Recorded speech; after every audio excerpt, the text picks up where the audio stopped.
सवाल यह भी कि जंग का जिम्मेदार कौन है और जंग खत्म कब होगी, लेकिन अभी हकीकत यह है कि यह जंग जारी है और अब पूरी लड़ाई यूक्रेन की राजधानी कीव पर आकर रुक गई है। कीव इन दिनों धमाकों से गूंज रहा है और सवाल बड़ा यही कि आखिर कितने दिनों तक यूक्रेन कीव को बचा पाएगा।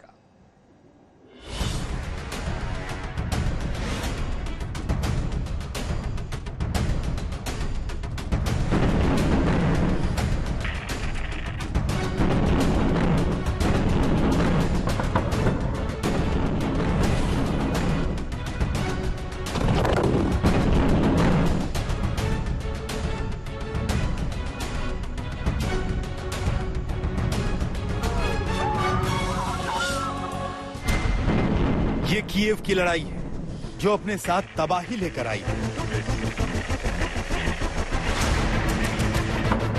पूरा शहर धमाकों के शोर में तब्दील हो चुका है। आसमान में धुएं ने सूरज की रोशनी को छिपा दिया है। रूस और यूक्रेन की सेना के बीच संघर्ष जारी है जो कीव को छलनी कर रहा है। जंग के तीसरे दिन घमासान थमने का नाम नहीं ले रहा। आज कीव एयरपोर्ट के पास बहुत बड़ा धमाका हुआ। इस धमाके में कई इमारतों को नुकसान पहुंचा है। एक मिसाइल सीधे रिहायशी बिल्डिंग पर गिरती है और देखते ही देखते बिल्डिंग खंडहर जैसी नजर आने लगती है।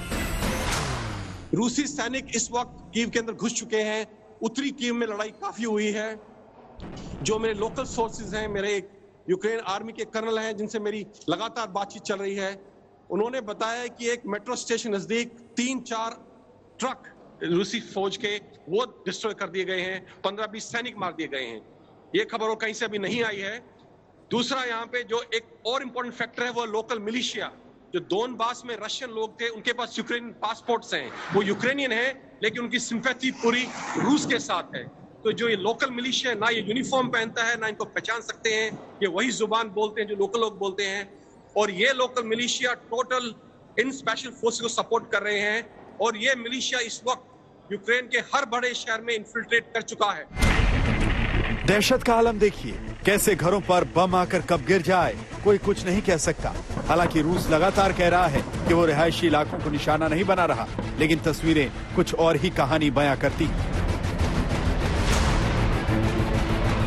रूस के भरोसे के बावजूद ना यूक्रेन की आम जनता में दहशत कम हो रही है, ना ही ऐसी तस्वीरों का सिलसिला थम रहा है। No roads have been shelled, no civilian, and I want to show you something right now. Look at this military here. Yeah. You see it outside? Yeah, absolutely. We got that shot. Lot of they are firing on us, I think. They are firing. They are firing on us now. Because I tried to show them on the camera. Okay, you need go, go. Don't stop, bro. Don't stop. You need to be very careful. Because please don't point your camera anywhere, Rajesh. I think please take all precautions. Kyiv और आसपास के इलाकों से लगातार धमाकों की आवाजें आ रही हैं। सड़कों पर रूस के टैंक हैं। आसमान में रूस के फाइटर जेट हुंकार भर रहे हैं। कहीं आग नजर आ रही है, कहीं धुएं का गुबार, कहीं जान गंवा चुके लोगों के शव हैं, तो कहीं जख्मी लोगों की जिंदगी बचाने की जद्दोजहद। दोनों सेनाएं पीछे हटने को तैयार नहीं, वहीं दोनों ओर से लगातार दावे किए जा रहे हैं। रूसी रक्षा मंत्रालय का दावा है कि उसने यूक्रेन के 211 सैन्य ठिकानों को नष्ट कर दिया है। इधर यूक्रेन का दावा है कि रूस के कम से कम 80 टैंक, 516 बख्तरबंद गाड़ियां, 7 हेलीकॉप्टर, 10 एयरक्राफ्ट और 20 क्रूज मिसाइलों को नष्ट किया गया है। यूक्रेन के राष्ट्रपति जेलेंस्की ने कहा कि 3 दिनों के युद्ध में उनके 137 हीरोज ने जान गंवाई, जिसमें 10 सैन्य अधिकारी।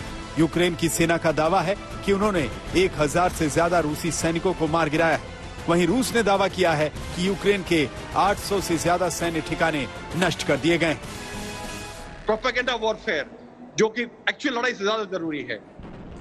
तो जितने भी ये वीडियोस आ रहे हैं, जितने भी फोटोज आ रहे हैं, श्वेता, मैं निवेदन करूंगा कि आप अपने व्यूअर्स को बताएं ये चीज कि इन पे किसी पे भी 100% विश्वास नहीं किया जा सकता।